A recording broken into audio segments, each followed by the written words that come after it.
So should we go ahead and kick off? Yeah, let's go for it. Let's go for it. Guys, we finally did it. The Summit NFTs are out and rolling, and people are redeeming. There's over 3,000 of them floating around, over 500 wallets. People are reselling them. The floor price, last I saw, was 130 ADA. I think we did good. No, I mean it took a while, a lot longer than we wanted, but we got there in the end. And the way we've Story of my opened it life. up to everyone is far cooler. Initially, the idea was going to be a limited number of NFTs, and now we've like just fill your boots. Anyone who's got them can mint them. Yeah. It's pretty cool. I'm learning some new things too, like Flint Wallet can actually be used to inject itself as NAMI connecting to Terra Virtua. I didn't know that was a thing. Yeah, this whole thing was a voyage of discovery. I mean, Sure was. Uh, I mean, the cool thing is that now that we've got to the end of the process, I mean, we've got full Cardano support on the Terra Virtua website. So if you're any big IP out there and you want to get onto a proper sustainable chain with the most happening audience, this is the blockchain you need to come to. Definitely. But yeah, I mean, the whole thing's been fantastic. We're just really looking forward to moving forwards with what we've got going on. We like in the next few months, you're going to see some excellent new things coming out of Terra Virtua. You're going to see the release of Terra Prime, which is going to be our first metaverse planet. And one of the things that we're going to have there is a Cardano island. So that's going to be very interesting for the community as well. Oh, Cardano Island, Charles. All right, you got to tell me more about this Cardano Island. I want to know all about it. Yeah, sure. I mean, like, we'll post some stuff up after this, but what we're doing is that we're launching the Terraverse, and the first planet's going to be Nitro Prime. So we've been building up to this. I mean, one thing that a lot of people don't understand is that we actually created a full-on metaverse in VR back in 2018, which was had play to earn games in it, VR experiences, and NFTs. And back in 2018, we then shortly realized that no one understood what the hell we're talking about. They didn't understand any aspect of what we're doing. So what we did, we doubled down on NFTs. But now we've been building out this incredible planet with all of these areas with different experiences with your NFTs. And what we're doing is rather than it just being one blob of land and you just buy a block on it, is have like some really interesting spaces and islands and like central zones on each of the islands. So, for example, one of the things we're doing is there's a main Terra Virtual Island with a central hub, but like what we built out as well is an island. So Cardano users, for example, they can have like a beachfront view and they can like rent a condo and enjoy their spot in the metaverse, bring their NFTs into these Cardano NFTs and any other Cardano NFT, bring it into their own space, their own cribs, and customize them how they want. There's a lot of really exciting things we've been building out, and the whole thing works across web and across high definition on Unreal on the desktop, but it'll work on mobile, it'll work on the Mac, it'll work on the PC, because that's what we realized over the last year and a half, that you need to be able to bring the metaverse to anyone, anywhere, no matter which device you're on. So that's sort of where we are at the moment. We're really quite excited by what we're going to do, and we really want to work. Josh and I have been working hand in hand for months, and that's what we really want to do: bring things to Cardano that no one's done before. Just having a marketplace in itself is one thing, but let's do more. That's what we want to do. All right, well, why don't we take a step back and kind of get a common notion of understanding? Because one of the things I always ask anybody who's in this business, who's doing metaverse-related work, is can we converge to a concise definition of what is a metaverse and why would a person want to use it? Yeah, more than happy to give an opinion because it's all very new and it's all quite subjective. So everyone's got different impressions on it. But like the way that I look at it is, metaverses have sort of existed in different forms over the years with engaged communities. I mean, Second Life, World of Warcraft, Fortnite, the equivalent of NFTs were grey market assets that people were trading but locked to a particular platform. And now a metaverse is allowing you to take your assets, bring them into a space, and you're going to see more and more experiences built out that are going to leverage the value of NFTs, the digital assets, and do more and more with them than just speculate, which is where we are right now. A lot of it is speculation without utility. And what you should be able to do in the metaverse is to have your own place, have consistency in what you have the ability to build out new economies. It's a new place, it's a third place where you're going to want to be. And it's going to be something very, very interesting. You're going to see things surfacing in these economies and in metaverses that we can't even predict. But like you're seeing all sorts of interesting initiatives happening already, and like what we really want to do with metaverses is enable people to, as a starting point, have a space to be, have a place their own, but then also allow them to do really what they want. You know, start building businesses, economies, experiences, play, interact. You know, for us, Ready Player One is already the thing that shows you what it can be. And that's even when we launched Terra Virtua, that's what it was. And the one addendum I'll do, because I end up monologuing about this, is also it's not just one space. The metaverse to me is a series of islands. When you go on holiday, you don't just go to one place. You don't go to one country over and over again. You want to explore different places and cultures and experiences. And that's what the metaverse is going to be.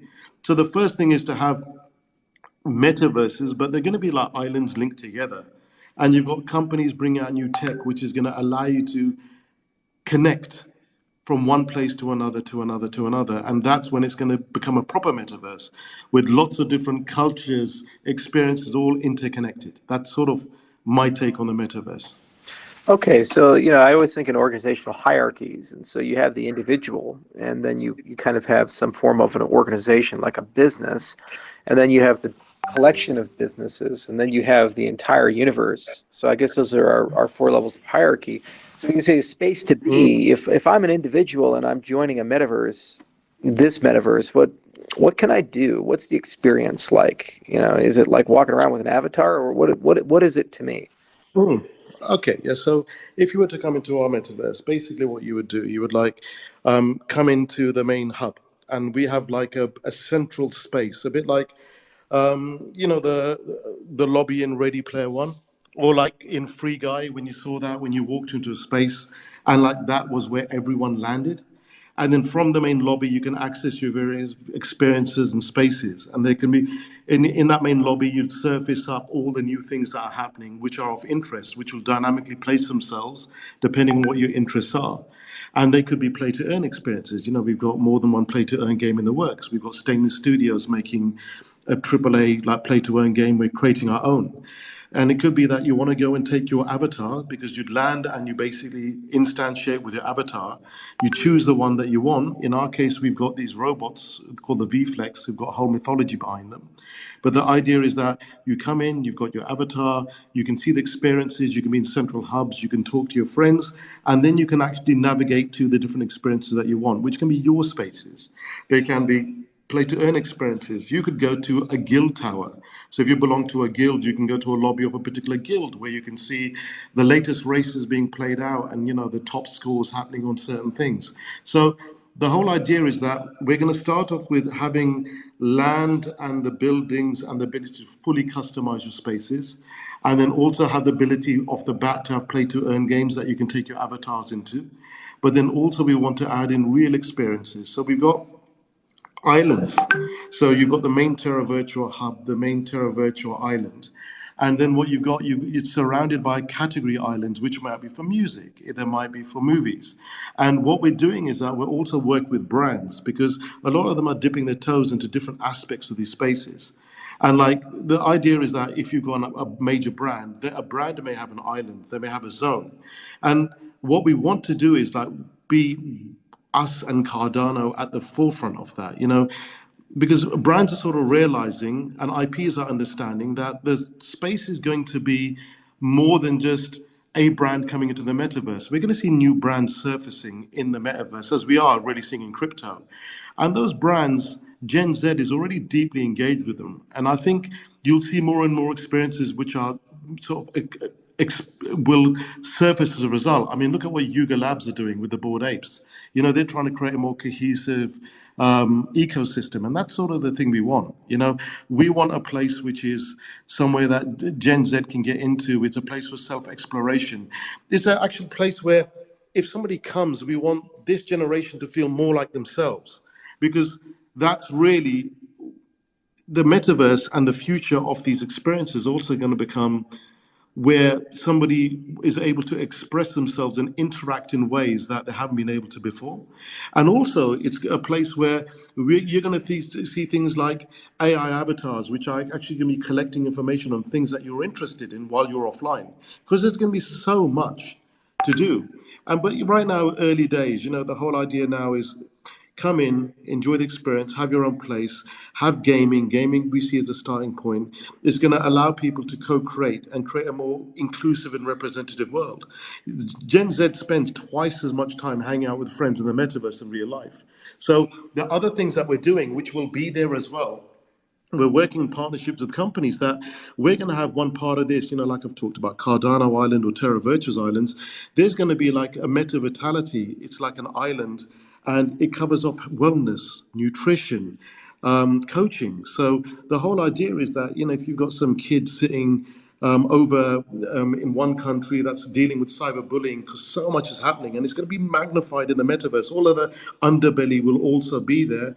You need to be able to try to coach them, provide safe spaces. You want to allow people to find ways to get help when they need to as well. So we're looking at the commercial aspects. We're looking at the wellness aspects. We're looking at trying to bring in professionals and people to try to make the metaverse a more safe, inclusive place. Because you don't want it to be companies that regulate everyone. You need it to be DAO based. You need there to be more. And, to give an example of how we can do things here in Terra Virtua, I'll give you an example of one of our partners. So we've got a company that we're working with called Nitro League, and they're creating their own planet, which has got racing cars and the ability to race. And, they launched their NFTs on our platform. We got to have a whole bunch of Cardano cars. That's got to happen. But like what you can do is, for example, you can take a car as an NFT. And you can have it, you can hold it, you can buy upgrades for it, you can speculate on it, but then you can take it into Terra Prime and have it parked outside your house, your tower. You can show off the best stuff you have. You can have like the equivalent of Pimp Your Ride, which we're going to have as anyone who's got a car out there will get randomly selected to be pimped up. But then you can take it into the Nitro Prime world and you can race it in a play to earn game. You can have a pink slip race that if I'm racing against you and you lose, I get your car, I can strip it for NFTs and sell them. So that's the sort of thing that people will be able to do more with your assets, do cool things with your assets, Right. and be able to have fun in it. So again, a big monologue, but that's how we see it. Yeah, it's really an amazing vision. I think so much about the foundational stuff in the cryptocurrency, the nuts and bolts. And so we talk a lot about how do you link blockchains together? What does interoperability look like? How do you move assets and people and information between systems? And so there you think about side chains, you think about things like proofs, these types of things, oracles. But what we're talking about here is almost like an experiential and social fabric that lives between chains. And so there are different ecosystems. There's Ethereum and Polygon and Cardano, and these 100%. are huge communities, millions of people. And right now they're siloed and fragmented. And what this effectively is doing is it's creating this experiential connection between these ecosystems, allows people to flow between them. And to your point, because that can exist, you can now start talking about businesses and ventures like games and so forth that are truly cross-platform. Exactly. I mean, really, it's going to be more about the metadata than it's going to be about the chain. It's going to be more about the asset itself than the chain that it exists on. So it's an opportunity to bring in people from multiple chains and just build community. Because, like you say, everyone's sitting in fragmented silos. But actually, everyone's very, very passionate in crypto, and they've got more in common than they don't have in common. It's a bit like the real world, right? So every chain is almost like its own religion. People are passionate about it, but really, you should be able to participate in it. And it shouldn't really matter about the chain, but it's going to be a case of forward thinking. And it's going to be a case of people like us. It's people like, like we know Sandeep very well. We work with Polygon from day one. We work with Cardano. We work with Casper. But like, I see that when we collaborate, we can create the benchmark experiences and show everyone how it's done. A bit like Microsoft creating the reference Surface machines. They showed people that Windows laptops didn't have to be blocky boxes, and they showed everyone how to do it. It's still really early, But there's so many opportunities in this space. And in my mind, it's really more about experiences and about what we can offer and about the new economies. And the chain is really the enabler of all of this, but it doesn't need to be the only thing. In crypto, we got a tendency to over Right. talk about the tech, I think. Yeah, so in addition to running IO, I'm also a game developer, and we're right now working on this lovely game called Crypto Bison, and it's an NFT game, and it combines a lot of really cool gameplay mechanics. But we're starting to talk about the metaverse of Bison. When you play this game, all of your activities get recorded into the assets you own in the game, the NFT Bison that you own, and those are tradable. They have economic agency, but we're also starting to talk about the portability of that. Yeah. So what I'm trying to reconcile here is as a game developer who's building something like this, how would I be able to collaborate with what you guys are doing here in this Terra Virtua metaverse? Would I be able to kind of construct or allow third parties to construct game experiences on top and import my NFTs? 100%. Yeah, Okay. it's got to be like that. Literally, where we've got to move towards is metaverse as a service. Look, blockchains effectively are plumbing that enable things to happen. Metaverse itself should be a layer that anyone else can build on top of. So what we should really do is, you were out in Dubai recently. I live in Dubai, and one of the things they do here is they've got the concept of like when you were down here, you might have been to Dubai Marina, and like what you've got is like a master plan. And basically, what they do, they define exactly here buy the land. And once you've got the land, we're going to provide you all the infrastructure and plumbing and build incredible experiences on top of it. And so we even have our own studio ourselves in Terra Virtua Studios. And we're building play to earn games. And the whole idea is that the game studio are just plugging what they have into the metaverse space. And we're providing more and more tools to enable more and more things to happen.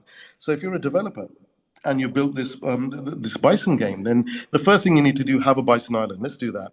But the second thing is that what you need to be able to do is to find an easy way so you can connect the APIs to it and just plumb it in. It's gameplay first and then the plumbing second. And the plumbing should be something you don't even think about. It should just be available to you. And that's really what we want to do.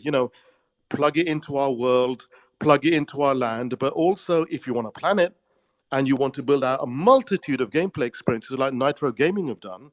So Nitro is the first game of many for that particular studio, and they've got their own world, which is going to exist in our universe. And they've dictated how the land's going to be, what the utility is going to be, but it's completely interoperable. And the only thing that we've done is make sure that all the assets are completely compatible, because that's actually what people aren't looking at, because what you really want is the assets to work, no matter what it is, whether it's on WebGL or whether it's on Unreal or it's Unity or native on the mobile phones. It's more about the compatibility of the models and the fidelity of the assets and making sure they technically work in these universes. But yeah, it should be a case of you should just be able to plug it right in. And when you do that, you're going to find other things start to surface over and above games. Yeah, what's really cool to me is this concept of emergence. So I can Yes. go build this great experience with Crypto Bison and we can have a lot of fun with it. But what gets me really excited about Crypto Bison is, well, can people build other game experiences that use those same fundamental things? And what can they do with them? It's kind of analogous to ADA, where we create this platform, Cardano, but now we have all these DEXs coming and these stable coins coming and oracles and other things coming, and they all use ADA as a field source. And so now NFTs can basically have that same field source in that respect 100%. and traverse this universe. And I guess the other component of it is this idea of scarcity. So it's really hard in a digital world until NFTs came around to create scarcity. And where you create it, if you do it well, it works fabulously well. For example, domain names are probably the first reference point people got to this concept of scarcity on the web. So you can always go and create a website, but there's only one Microsoft.com. So if we take this into a spatial sense, there's only going to be one Cardano island, I guess, or one used Cardano island for the Exactly. person to work with, and that scarcity creates value. Yes, and that's the way. But like, one of the challenges is that because the scarcity in digital is almost manufactured, it's as it was with the domains. You've got to try to have more than just one model. I think as we'll generate different worlds in different universes, we'll actually experiment with different types of scarcity models. Like one will be the traditional model, which is finite, it's where it's fun to be. People who collect because of scarcity, that's really what it's about. I'm a massive fan and collector myself. Most of the people in Terra Virtua are. And it's all about scarcity, and it's about connecting with that brand, connecting with the thing that you've got. But I think there's going to be more than one model. I think you're going to have some places which will unwrap to be infinite land. I think there's going to be things which are going to be like a hybrid of scarcity and unlimited. We're going to see even more types of economic model unwrapping that you can't have in the real world.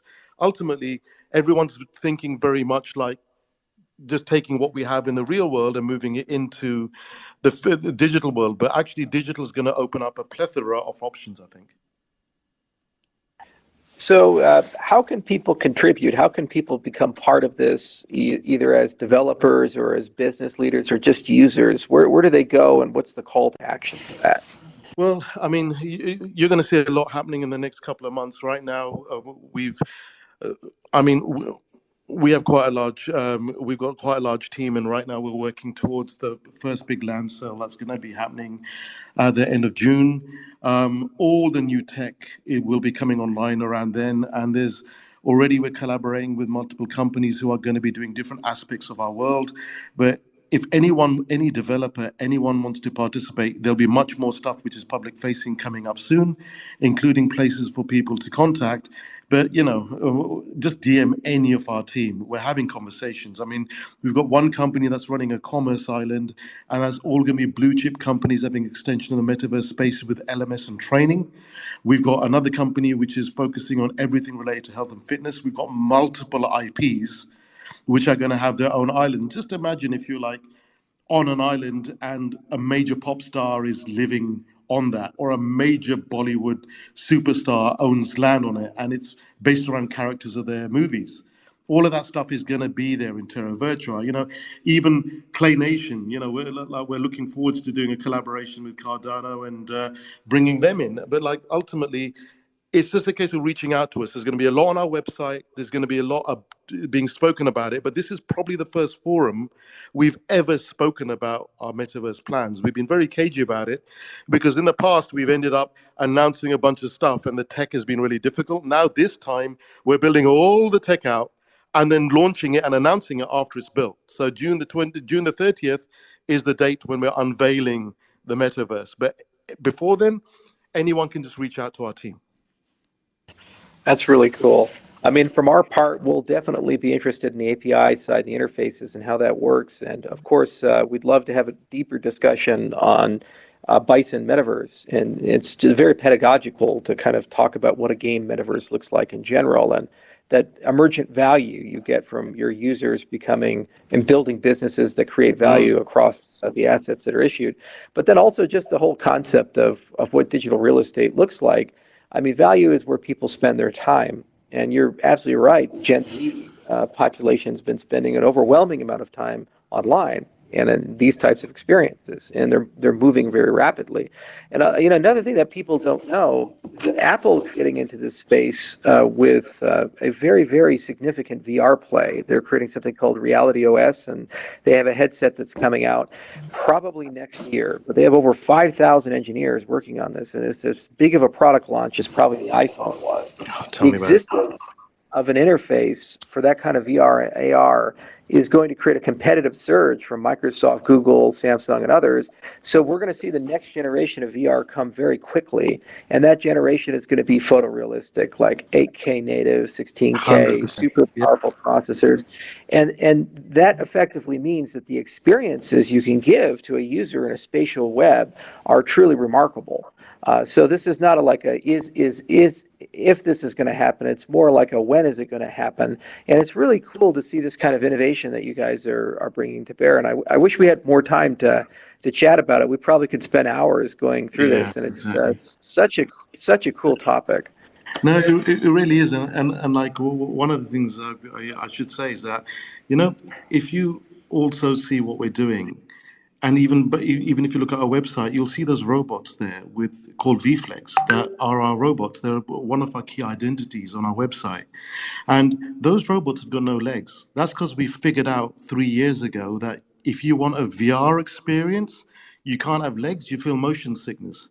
So we actually built this whole thing out as high fidelity and VR from day one. So even when we launched the land, we're all playing it in VR already because that's really where we see the future being. So yeah, I completely agree. That is going to be the future. Right now, we're early days, like you said. And those are the best times, the early days, because things don't work as intended, but that's part of the fun. All right. Well, thank you so much for being here, Jawad. I really appreciate it. And again, I wish I had more time to chat. We should do this more often, and I am definitely going to be a consumer and enjoy playing around in the space. Okay, it was a pleasure. Thank you very much. Cheers. Cheers. Bye.